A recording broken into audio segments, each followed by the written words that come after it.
In the last section, we put together our first function with the receiver. Now I want to go back to our document where we had listed out all the different functions that were going to exist inside of this cards project that we're working on. Okay, so here it is right here. So at this point, we actually have put together this print function. Remember that print was supposed to log out the contents of an entire deck of cards. And so we really just successfully put this thing together. So we're off to a pretty good start here. Now I think that we should probably go back up to this first function that we had called newDeck. So newDeck was supposed to create and return a list of playing cards. Remember that this cards component or this deck thing, when we say newDeck right here and we say return a list of playing cards, I'm really very much talking about the actual like ace of spades, two of spades, three of spades, and all that kind of good stuff. So let's create this newDeck function right now and get a better sense of the code inside of it. Okay, so back inside of our deck.go file, right underneath our type declaration, I'm going to create this new newDeck function. So I'm going to say func newDeck and then place my curly braces. Now you'll notice back inside this document right here, we had said that this should create and return a list of playing cards. So we need to make sure that this function right here returns a list of cards, or essentially really returns a deck. Remember that with Go, anytime we want to return a value from a function, we must annotate the function with the type that it returns. And we place that annotation right after the function name. So right after newDeck, we're going to put the word deck, like so. So this is going to tell Go that anytime someone calls newDeck, they are going to return a value of type deck. Okay, now as far as the function receiver here goes, I'm going to ask you, do you think that this function needs a receiver? Well, honestly, I personally think that it does not, because the purpose of this function is to create a new deck. And so if you're calling this thing right here, chances are you are not already working on a new deck. You want to get a deck. You do not yet have one. So we're not going to add any receiver to this function, because we only add the receiver when we want to be able to do something like, say, call blah blah blah dot method name. Okay, so back over here to newDeck. We're going to follow the same type of pattern that we used back when we put together our previous deck inside of the main function.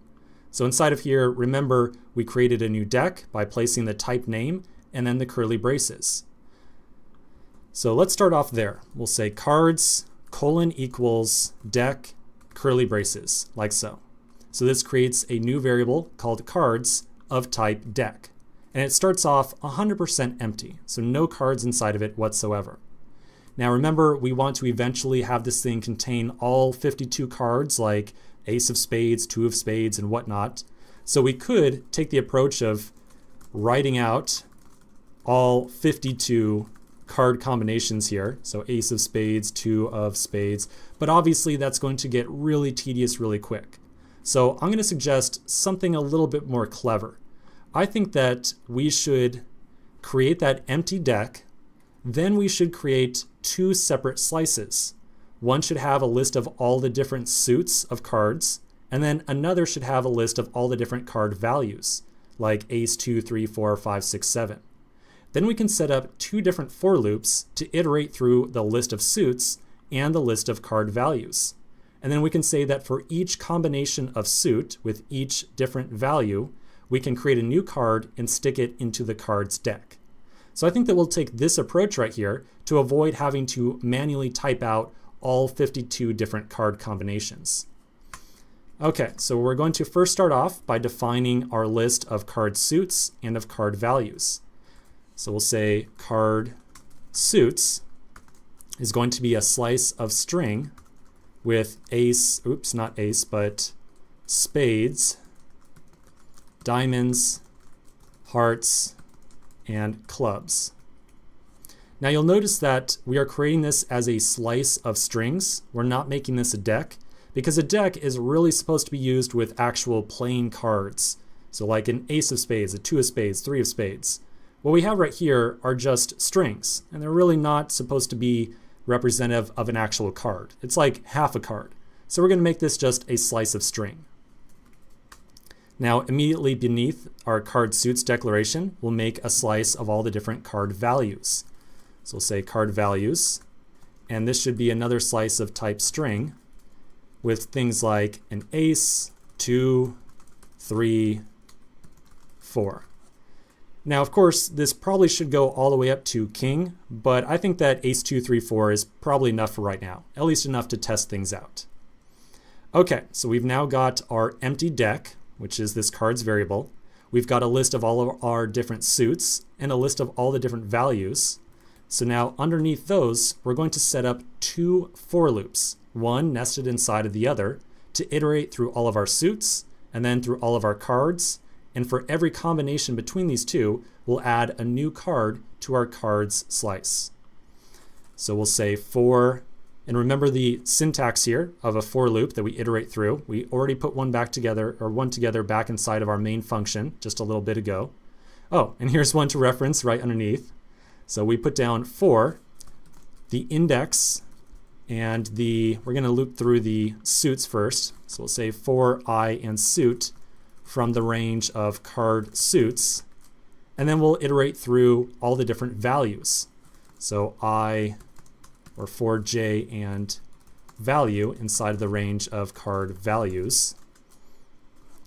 So then we'll take the card slice, we'll create a new card by joining the string suit and value together and then appending it to the card slice. So we'll say cards equals append onto the card slice a new value of suit and value. So suit plus the string of plus value.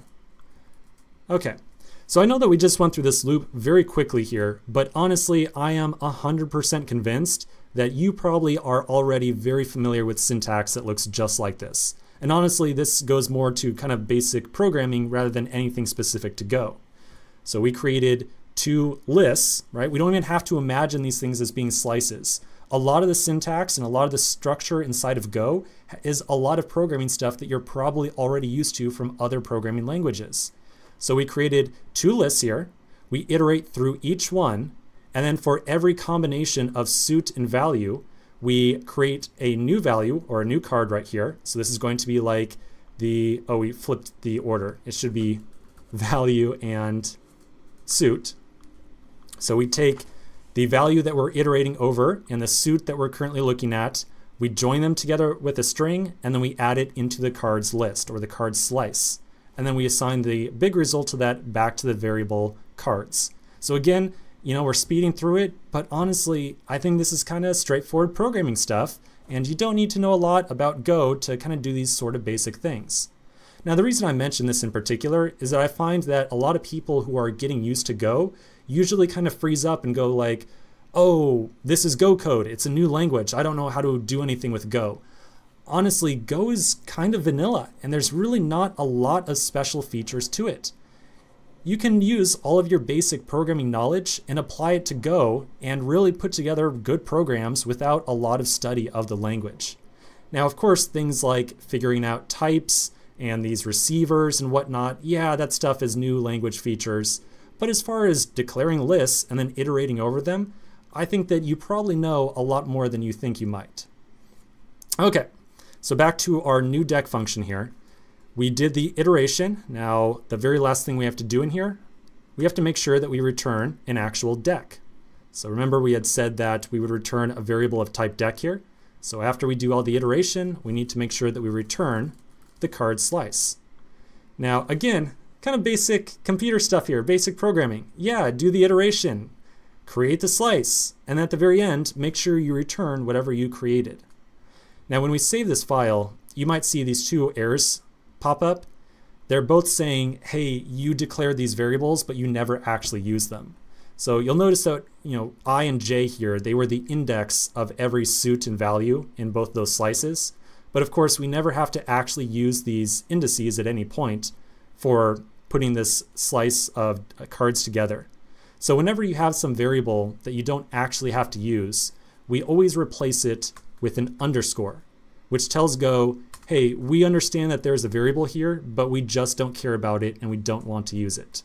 So when we replace both those with underscores and then save the file, both the error messages go away. Okay, so I think they're ready to test this out. So let's flip back over to our main.go file. Inside of here, we're going to do a little bit of cleanup. So I'm going to delete that new card function because we're not going to use that to put decks together anymore.